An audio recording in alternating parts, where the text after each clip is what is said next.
सम्मानित मुल्क के मालिकों, मैं बौद्ध भिक्षु सुमित रतन इस समय मैं पहुंचा हुआ हूं उत्तर भारत के पेरियार ललई सिंह यादव जी की जन्मभूमि पर, उनके घर पर जहां उनका जन्म हुआ था। यही वो घर है जहां चौधरी गज्जू सिंह यादव के परिवार में, मां मुला देवी के परिवार में, उनके घर में ललई सिंह यादव जैसा वीर सपूत बहादुर पैदा हुआ था, जिसने मानवता के लिए, समाज के लिए, देश के लिए, अंधविश्वास पाखंड को कुचलने के लिए अपने जीवन की बाजी लगा दी। आज मैं वहीं खड़ा हूं, आप देख सकते हैं पीछे उनका घर है जिनका नाम लिखा है। ये उनके परिवार के लोग हैं, परिवार के भतीजे हैं, ये उनके परिवार के लोग हैं, ये उनके परिवार के लोग हैं। ये सभी लोग धीरे धीरे उनकी विचारधारा, उनके दर्शन, उनकी परंपराओं से जुड़ते चले जा रहे हैं।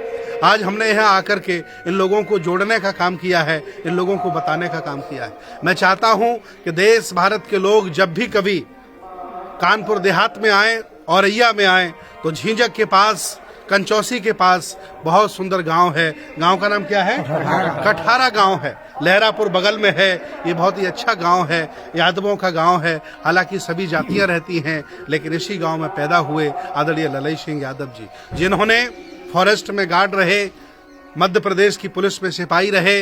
इसके बाद उनका व्यक्तिगत कोई इस समय परिवार नहीं रहा, क्योंकि उनकी एक बेटी थी, वो अब संसार में नहीं है, लेकिन उनके परिवार के भाइयों का परिवार आज है। आप देख सकते हो उनका ये घर है, इसी घर में उनका जन्म हुआ था। मैं अपील करता हूँ कि सामाजिक, धार्मिक, राजनीतिक हर तरह के लोग समाज में रहते हैं। एक दर्द है मेरा, वो दर्द ये है, मैं याद दिलाना चाहता हूं बड़ौदा का वो दृश्य, जब बाबा साहब को पढ़ लिख करके मकान नहीं मिला, नौकरी मिल गई, रहने के लिए कोई घर नहीं दिया, तो वही बाबा साहब रोए थे बैठ करके बड़ौदा में, और उन्होंने संकल्प किया था कि जिस व्यवस्था ने मुझे बद से बदतर कर दिया है, उस व्यवस्था को मैं बदल दूंगा।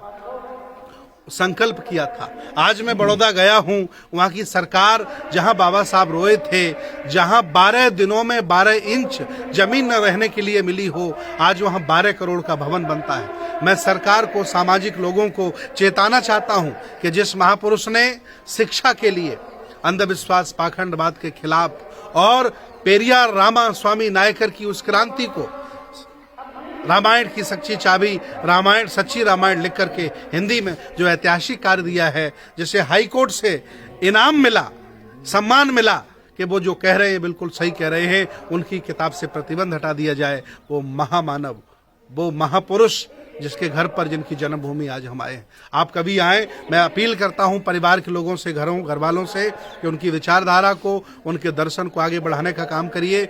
और मैं अपील करता हूं सभी बुद्ध के अनुयायियों से, बाबा साहब के अनुयायियों से, और सभी अर्जक संघियों से, सभी सम्राट अशोक के अनुयायियों से, सभी मानवतावादी, विज्ञानवादी, तर्कवादी लोगों से मैं अपील करता हूं कि आपका कभी मन हो तो ललई सिंह यादव के घर पर आइए। आकर के आपके अंदर ये भावना जागेगी कि जीवन में संघर्ष कैसे किया जाता है, और उस व्यक्ति ने अपने आप को खत्म करके अपनी सारी संपत्ति बेचकर, अभी मुझे पता चला कि उनके नाम 70 बीघा जमीन थी।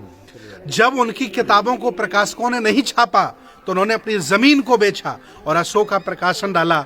और ये मेरे सामने रघुराज सिंह यादव जी खड़े हैं, जो प्रकाशन परंपरा में रहे हैं। 10 किताबें उनकी छपी हैं, उनकी किताबें अमर होनी चाहिए। मैं चाहता हूं परिवार के लोग उस श्रृंखला में आगे आएं, हम सब लोग मिलकर के उनकी चिंगारी को, उनके आंदोलन को आगे बढ़ाएंगे। और मैं अपील करता हूं कि जब भी कभी मानवतावादी, विज्ञानवादी, बुद्ध के अनुयायियों की सरकार बने, तो यहाँ primary school, inter college, medical college, ये उनके नाम से बनने चाहिए, ताकि दुनिया को पता चले कि ललई सिंह यादव इस गांव में पैदा हुए हैं।